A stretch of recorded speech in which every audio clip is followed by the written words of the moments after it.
Good afternoon, my dear students. 10th class Hindi medium students most welcome in this video. देखिए बेटा, पिछले live classes में आपसे मैं बात कर रहा था मानव श्वसन तंत्र। ये टॉपिक मैंने स्टार्ट किया था और आपको थोड़ा सा इसके बारे में समझाया।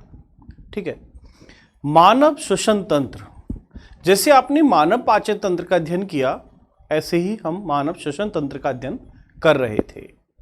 जैसे मानव पाचन तंत्र में आहार नाल का पहला भाग होता है मुख, इसी तरह श्वसन तंत्र का पहला भाग है नाक या नासा द्वार। ठीक है, इसको हमने विथ लेबलिंग डायग्राम यानी नामांकित चित्र के द्वारा इसकी स्टडी की। मैंने आपको कंप्यूटर डायग्राम में समझाया कि इसमें कौन कौन सा पार्ट किस प्रकार हैं और उनका जो फंक्शन है वो किस प्रकार होता है, इसकी मैंने बात की। यदि हम श्वसन तंत्र का अध्ययन करें तो इसका यदि हम विस्तृत अध्ययन करने के लिए हम इसको दो भागों में बांटकर और इसका अध्ययन कर सकते हैं, या हम उसको कंटिन्यूटी में पॉइंट टू पॉइंट भी इसकी स्टडी कर सकते हैं। जैसे मैं आपको थोड़ा सा बताऊं, मानव श्वसन तंत्र, ह्यूमन रेस्पिरेटरी सिस्टम, इसको दो पार्टों में डिवाइड करके भी हम इसकी स्टडी कर सकते हैं।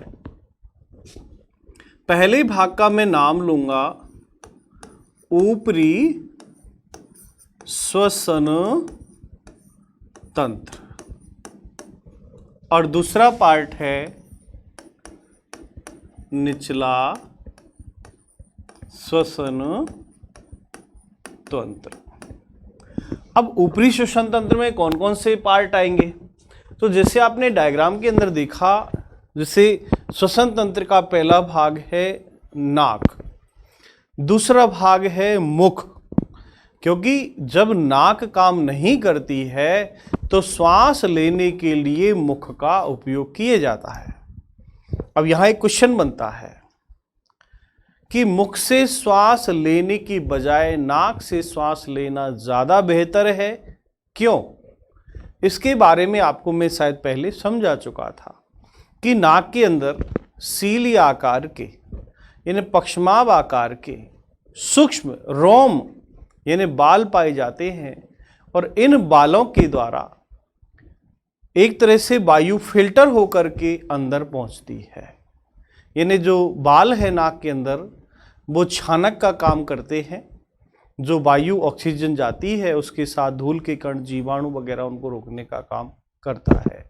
जबकि मुंह से यदि श्वास ली जाती है तो किसी प्रकार से वायु फिल्टर नहीं हो पाती और वो ऑक्सीजन के साथ धूल के कण बैक्टीरिया वगैरह वो भी चले जाते हैं। दूसरा, यदि आप मुंह से श्वास लेते हो तो आपकी जो लार है यानी मुंह के अंदर जो नमी है वो ज़्यादा से ज़्यादा बाष्पीकृत होती है। ठीक है, तो हमें नाक से सांस लेना ज़्यादा बेहतर है। इसलिए हमारे घरों में भी यदि कोई मान लो मुंह खोल के सोता हो, ऐसी एक्टिविटी हो, तो आप उसको धीरे धीरे उसको सुधार सकते हो। ठीक है, ध्यान दीजिएगा। ऊपरी श्वसन तंत्र में अब मैं इसको दो पार्टों में डिवाइड कर दिया। ऊपरी श्वसन तंत्र में मैं बात करूँ तो सबसे पहले नासा द्वार यानी नॉस्ट्रिल, दूसरा पार्ट होता है इसके अंदर मुख और तीसरा पार्ट इसमें होता है ग्रसनी और चौथा पार्ट होता है कंठ। ठीक है, इसी तरह दूसरा जो भाग है निचला श्वसन तंत्र, सेकंड पार्ट,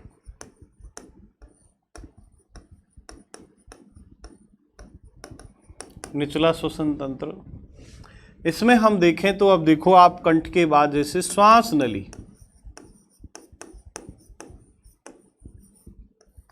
श्वास नली से छोटा पार्ट है। श्वास नली दो भागों में बढ़ जाती है जिसे कहेंगे श्वसनी, तीसरा पार्ट है श्वसनिका, श्वसनिकाएं,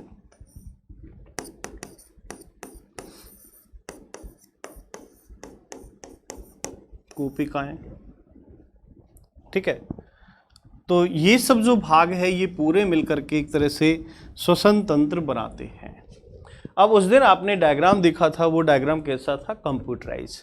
आप यदि नॉर्मल हाथ से डायग्राम बनाना चाहें तो वो भी आप बना सकते हैं। आप उसको देखें, इसमें किस प्रकार, देखो बताता हूं आपको। सबसे पहले मैं मुंह के अंदर के भाग बना रहा हूं। देखिए, जैसे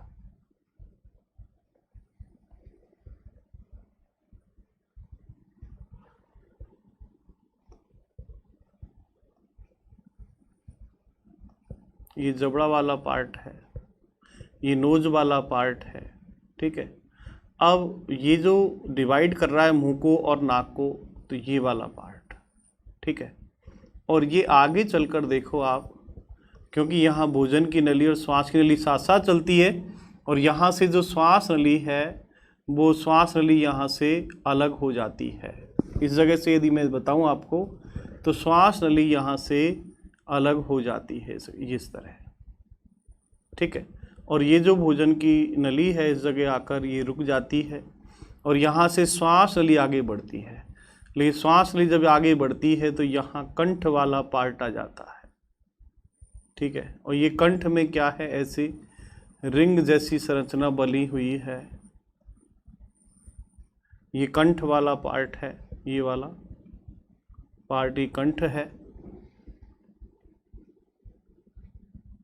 कंठ का पार्ट है। ये सी आकार के छल्ले हैं जिसमें होकर के क्या है कि श्वास नली गुजरती है, ठीक है। आगे चल कर के आप देखोगे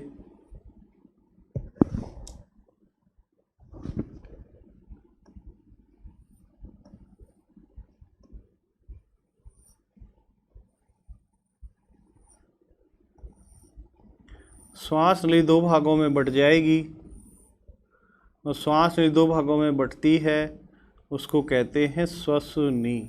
क्या कहते हैं? श्वसनी। श्वास नली का व्यास अधिक है, श्वसनी का व्यास कम है। अब देखो, दोनों और फेफड़ों में ये प्रवेश कर रही है, एक बाएं फेफड़े में और एक दाएं फेफड़े में, ठीक है। अब देखिए आप, ये अंदर जाने के बाद ये कई शाखाओं में डिवाइड हो जाती है।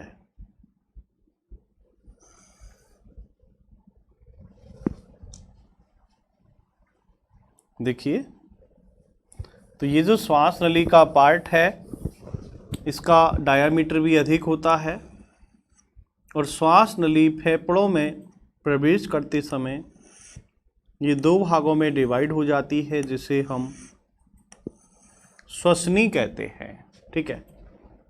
देखिए, ये आपका बायां फेफड़ा, फुफ्फुस, देखिएगा,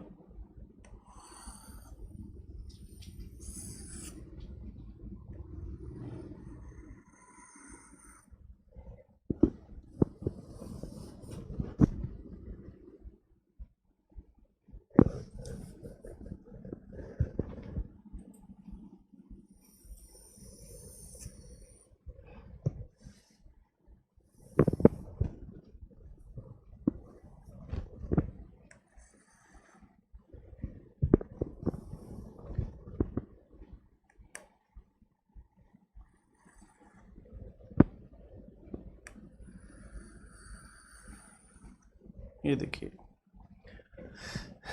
और दोनों जो फेफड़े हैं, फेफड़े के नीचे यदि हम देखें तो यहाँ डायाफ्राम लगा होता है, और डायाफ्राम क्या है, इसको जो बक्ष गुहा है उससे अलग करता है। जस्ट डायाफ्राम के नीचे दाईं ओर आमाशय होता है, बाईं ओर और दाईं ओर इसमें यहाँ यकृत ग्रंथि जुड़ी होती है, ठीक है। तो यहाँ फेफड़ों के अंदर देखें, श्वसनी जैसे ही प्रवेश करती है, श्वसनी यहाँ कई शाखाओं में डिवाइड हो जाती है, जिसे कहते हैं श्वसनिका। और जो श्वसनिकाएं होती है इनके अंतिम सिरे फूल जाते हैं, और अंतिम सिरे फूल कर गुब्बारे नुमा हो जाते हैं। इन गुब्बारे नुमा जो संरचनाएं होती है, इन संरचनाओं को कूपिका कहते हैं। क्या कहते हैं? कूपिका, एल्बोली। जब इन एल्बोली के अंदर ऑक्सीजन बढ़ जाती है तो वक्ष गुहा का आयतन बढ़ जाता है और हमारी जो छाती है वो ऊपर की ओर उठ जाती है। देखो, एक फेफड़ा मैं भर देता हूँ, दूसरा भी सेम इसी तरह है। तो इसमें यदि आप देखें, ये कूपिकाएं हैं और इन कूपिकाओं के अंदर ये रुधिर वाहिनियाँ पाई जाती है, रुधिर वाहिकाएं पाई जाती है, जिनमें विसरण विधि के द्वारा गैसों का विनिमय होता है। ठीक है, तो यहाँ बेटा ध्यान देना। और ये जो पार्ट है,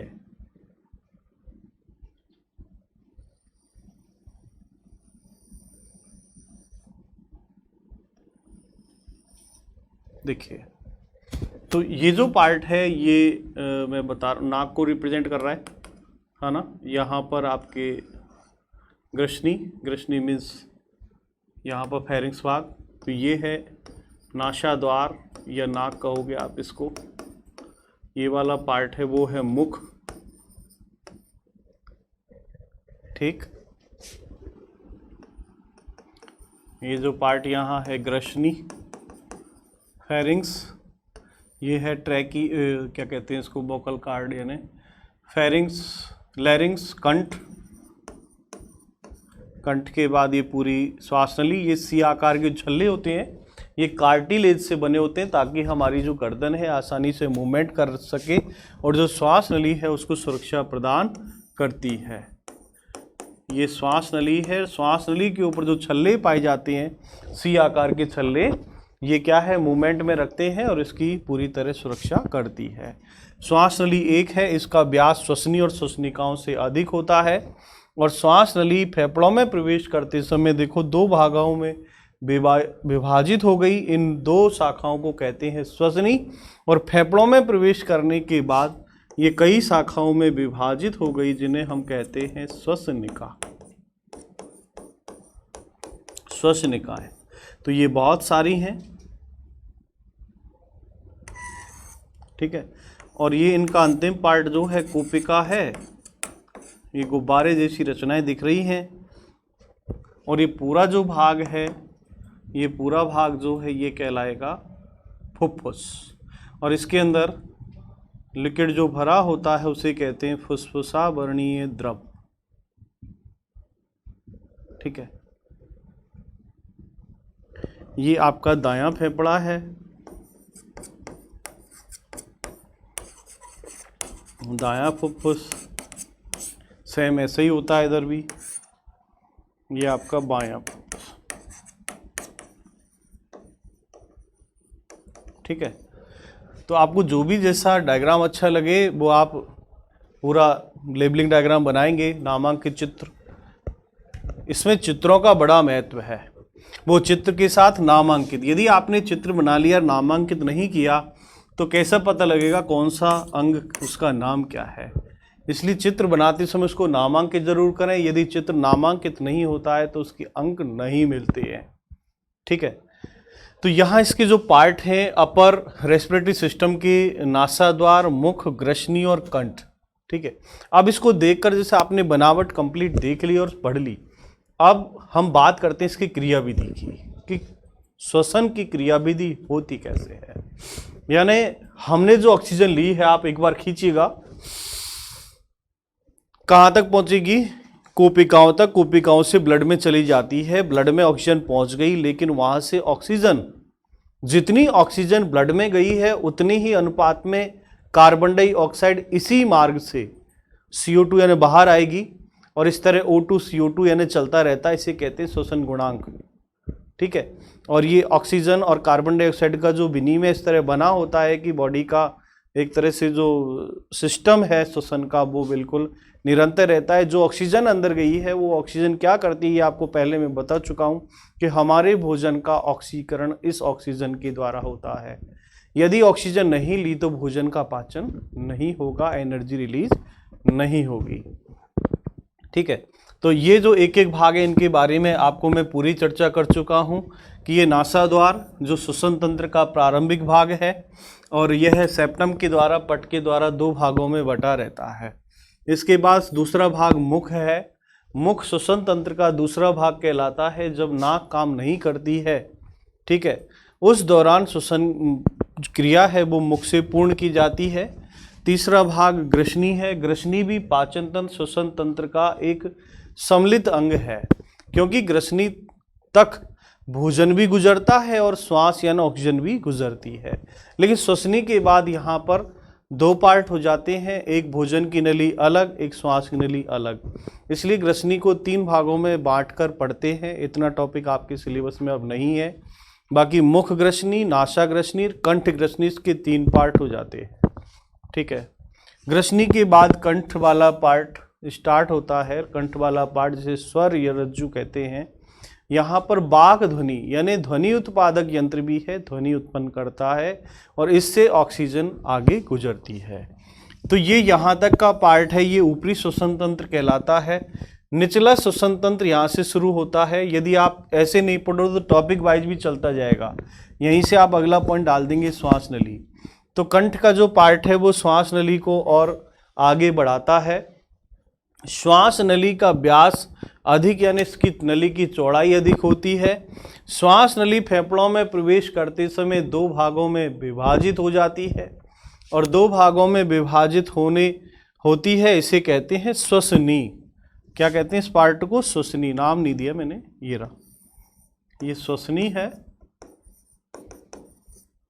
ठीक है, श्वसनी। इसको क्या कहेंगे? श्वसनी कहेंगे। ठीक है। इसी तरह हम देखें, श्वास नली के बाद श्वसनी 2 भागों में बट गई। श्वास नली 2 भागों में बट जाती है, इसे श्वसनी कहते हैं। और श्वसनी में हम देखो आगे, श्वसनी के बाद श्वसनिका। तो फेफड़ों में श्वसनी प्रवेश करने के बाद कई भागों में विभाजित हो जाती है, इनको कहते हैं श्वसनिका। देखो ये नली तो ये यहाँ तक कंठ हो गया, ये श्वास नली हो गई, ये 2 भागों में डिवाइड हो गई, इसे कहते हैं श्वसनी। और अंदर देखो ये शाखाएं कितनी हो गई, 1 2 3 4 5 6 7 8 9 10 11। तो ये सब क्या है? श्वसनिकाएं हैं। इनका व्यास श्वसनी से कम होगा, यानी श्वास नली चौड़ी होती है, उससे कम श्वसनी, उससे कम श्वसनिका। श्वसनिका बिल्कुल पतली पतली होती है और इनके अंतिम सिरे इस तरह फूल जाते हैं। इन फूले हुए भागों को कहते हैं कूपिका और इन कूपिकाओं में रुधिर वाहिनियों का जाल होता है। यहाँ पर गैसों का विनिमय होता है। ठीक है। और यहाँ से ऑक्सीजन जो है अंदर ब्लड में चली जाती है। तो इस प्रकार बेटा इसकी स्टडी होती है। और इसकी स्टडी हम किस प्रकार करते हैं, मैं एक लाइन और आपको बताता हूँ, दूसरी तरह देखिएगा। क्रियाविधि आप कैसे याद कर सकते हो, देखो आप देखिए, श्वसन की प्रक्रिया या श्वसन की क्रियाविधि। ठीक है। तो देखो, यानी हमने ऑक्सीजन ली O2, ये ऑक्सीजन कहाँ जाएगी? नाक में या मुख में। नाक या मुख के द्वारा ऑक्सीजन प्रवेश हुई और यहाँ से प्रवेश होने के बाद नाक और मुख से कहाँ पहुँचेगी? ये ग्रसनी में। कहाँ पहुँच गई? ग्रसनी में। यानी बाहरी वातावरण की ऑक्सीजन नासा मार्ग या मुख के द्वारा ग्रसनी तक पहुँच रही है और ग्रसनी से श्वास जो है श्वास नली के द्वारा, यानी यहाँ से पहले कंठ में आएगी, कंठ से क्या है कि ये पहुँचेगी श्वास नली।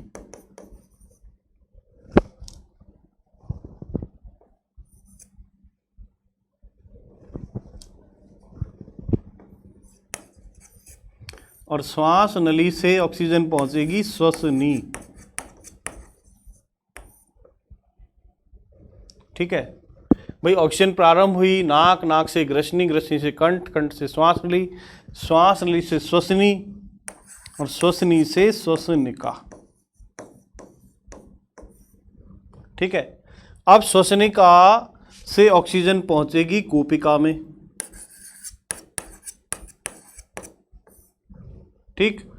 और कूपिका से यहाँ कूपिकाओं में होता है रुधिर वाहिनियाँ, रुधिर वाहिका पाई जाती है और इस रुधिर वाहिका के द्वारा यहाँ क्या एक तरह से गैसों का विनिमय होता है, गैसों का विनिमय। वो भी कौन सी क्रिया से? विसरण। विसरण क्रिया द्वारा यहाँ गैसों का विनिमय होगा और O2 रुधिर के अंदर चली जाती है। ऑक्सीजन कहाँ पहुँच गई? रुधिर के अंदर। O2 रुधिर में पहुँच चुकी है और यहाँ से CO2 वापस होगी। यहाँ से अब जितनी ऑक्सीजन रुधिर में गई है उतनी कार्बन डाइऑक्साइड जो है रुधिर से कहाँ आ जाएगी? कूपिका में। और कूपिका से श्वसनिका के अंदर, श्वसनिका से श्वसनी, श्वसनी से श्वास नली, कंठ, ग्रसनी, मुख या नाक के द्वारा बाहर हो जाती है। तो जो अंदर गई थी वो ऑक्सीजन थी, बाहर इसी मार्ग से जो वापस आती है वो कार्बन डाइऑक्साइड होती है। तो यहाँ पर गैसों के विनिमय के दौरान एक तरह से जो exchange of O2 and CO2 है उनका विनिमय जो है इस प्रकार होता है। अब इसी तरह आप इसकी क्रियाविधि स्टेप बाय स्टेप लिख सकते हैं या आप इसको डायरेक्ट भी लिख सकते हैं, लेकिन इसको देखते हुए हमने प्रारंभ कहाँ से किया कि जो वातावरणीय ऑक्सीजन है, प्राणवायु है, उस प्राणवायु का स्टार्ट हम कहाँ से करते हैं? नाक या मुख से। ठीक है। अब नाक या मुख से पहुंचेगी ग्रसनी के अंदर, फेरिंग्स में, और ग्रसनी जहां पर एपिग्लोटिस होता है, घाटी ढक्कन होता है, श्वसन क्रिया के दौरान भोजन की नली ढकी रहती है और वो ग्रसनी से जो वायु है वो कंठ में आ जाती है। कंठ यानी एक तरह से मध्यस्थ का काम करता है और कंठ से ऑक्सीजन श्वास नली में प्रवेश कर जाती है। ठीक। अब श्वास नली में हम देखें तो देखो सीलिया के आकार की क्या पाई जाती है? पक्षमाभ संरचनाएं पाई जाती है, रोम सदृश। इसलिए देखो आपने क्वेश्चन और बताऊंगा आपको कि धूम्रपान स्वास्थ्य के लिए किस प्रकार हानिकारक है। यानी कई बार क्वेश्चन पूछ लिया इस तरह की धूम्रपान स्वास्थ्य के लिए कैसे हानिकारक है, सबको पता है, लेकिन कैसे हानिकारक है। पहले क्वेश्चन पूछते थे कि धूम्रपान स्वास्थ्य के लिए हानिकारक यानी क्यों है। ठीक है, उसका कारण बताना है हमें।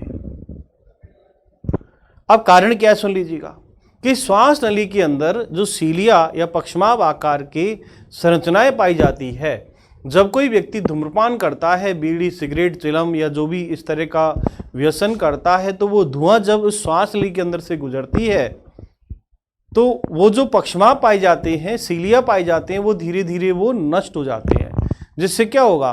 श्वास नली बिल्कुल फिल्टर काम नहीं कर पाएगी और श्वसन के दौरान, यानी मान लो उसको जरूरी थोड़ी है नाक में पूरा फिल्टर हो गया, नाक के द्वारा आगे भी बढ़ गया मान लो जीवाणु, तो श्वास नली के अंदर रुकता है वो।